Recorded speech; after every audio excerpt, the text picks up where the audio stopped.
So this is the second prototype of the HUXTER Labs Centrifuge.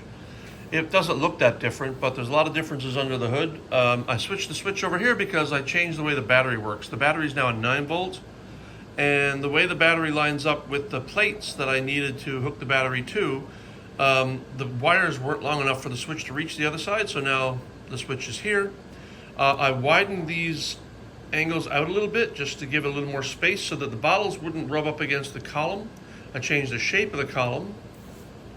The screen's a little taller, not that you'd notice that. Mostly the big change is just the battery. I had to make it a little taller because a 9 volt is taller than AAAs, but it should last longer and maybe spin faster. 9 volts on the motor will spin faster than 3 volts. So other than that, not much has changed. I did do one interesting thing.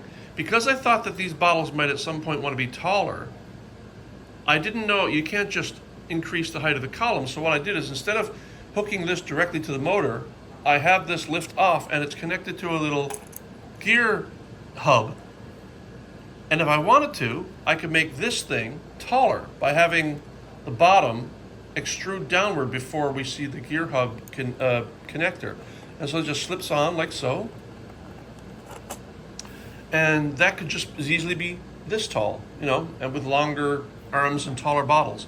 But let's run it, shall we? Still very quiet, you can't hear it. Spins very fast. You'll notice my cat's in the background. Hi guys. It still has the RACCS legs that lower down. I'm not going to show that now because it's a bit awkward. But other than some minor changes that are mostly to do with fit, this is a completed prototype now. And I found a bunch of the fans I need to make this, so I'm not going to be waiting till next spring before I have to get more fans to produce this thing. So it's very likely I'll start producing this relatively soon, probably before my environmental analyzer, which has a few issues I have to deal with still.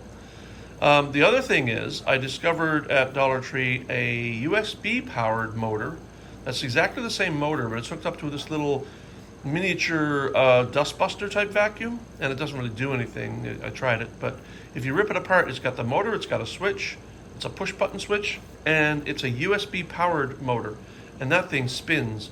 So there's a very good likelihood I'll make a second version of this that uses a USB cord, but I'm not entirely sure. Anyway, for now, this is the second prototype, and we're very close to finished.